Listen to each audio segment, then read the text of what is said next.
Bismillahirrahmanirrahim. Alhamdulillah wassalatu wassalamu ala Rasulillah wala haula wala quwata illa billah. Kembali kita lanjutkan pembahasan dalam Umdatul Fiqh. Kita masuk di dalam bab sabku ataupun perlombaan. Dan di sini beliau rahimahullah mengatakan bahwa perlombaan itu diperbolehkan dengan catatan tanpa adanya hadiah di dalam perlombaan tersebut. Ini statement beliau yang pertama. Lalu kemudian kata beliau, la tajuzu biju'lin illa fil khail wal ibil wasyam. Jadi perlombaan ada hadiah itu boleh kalau jenis perlombaannya adalah pacu kuda atau unta ataupun memanah. Karena memang Rasulullah SAW memberikan statement di dalam hadis la sabaqa illa fi nasrin aw khufin aw hafirin. Tidak ada perlombaan atau tidak boleh ada perlombaan yang pakai hadiah tadi itu kecuali ya berhubungan dengan apa? Hubungannya dengan panah, unta ataupun kuda. Nah, kemudian gimana kalau misalkan hadiah tadi bukan berasal dari peserta? Jadi mungkin pakai sponsor ya. Peserta nggak bayar apa-apa, nggak keluarin apa-apa, seperti itu maka boleh. Nanti ya berarti hadiahnya dikasih untuk yang menang atau juara. Lalu kemudian kalau misalkan hadiah, ini kita anggap contoh kecilnya aja ya. Ada 2 orang lah yang berpacu atau berlomba. Nah, hadiahnya dari salah satunya, misalkan si A. Lalu kemudian si A yang menang, atau mungkin A dan B ketika finish bersamaan. Maka berarti hadiah yang ngambil siapa? Yang ngambil adalah si A tadi. Orang yang nyiapin hadiah. Jadi dia nggak berhak minta tambahan dari B. B, kamu tambah dong biaya pendaftaran dan segala macam. Nggak. Lalu kemudian kalau si B yang menang, ya sudah. B yang berhak mengambil hadiah itu dari si A. Nah, kemudian gimana kalau misalkan A dengan B sama-sama mengeluarkan hadiah? Maka itu nggak boleh. Nanti jatuhnya berjudian. Kecuali memang dia masukkan pihak ketiga, si C yang nggak modal apa-apa. Itu boleh. Jadi istilahnya muhallilan. Jadi itu menjadi halal kalau masuk orang lain. Tapi tentunya si C yang dimasukkan ke dalam perlombaan itu adalah orang yang yukafi. Memang selevel gitu loh. Baik secara kualitas kudanya atau mungkin ke skill penunggangnya. Itu selevel harusnya. Atau lebih hebat mungkin. Atau untanya juga sama gitu ya.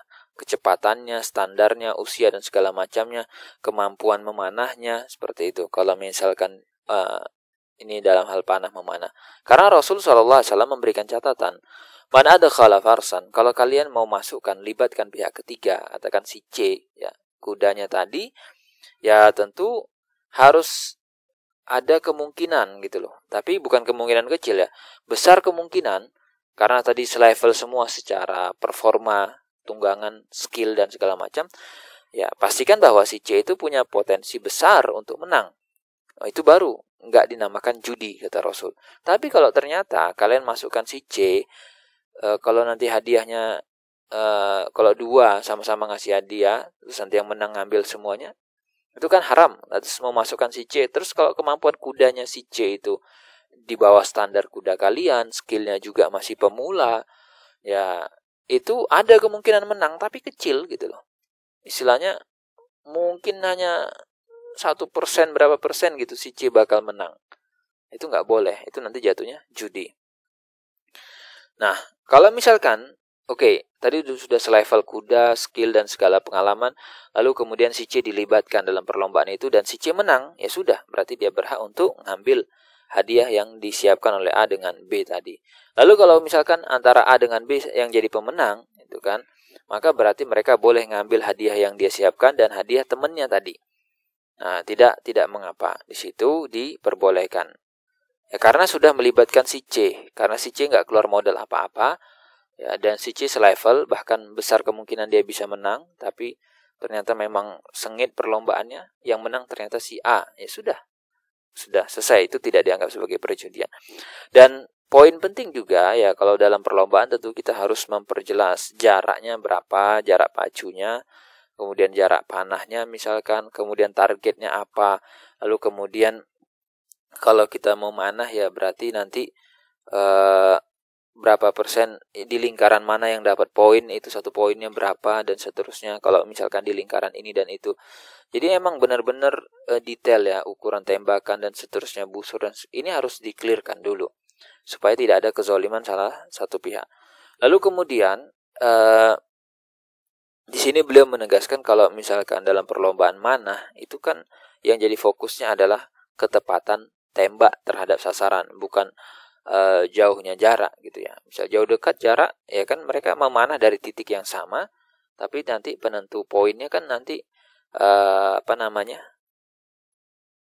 ketepatan ataupun keakuratan tembakan atau panah tadi ya, seperti itu.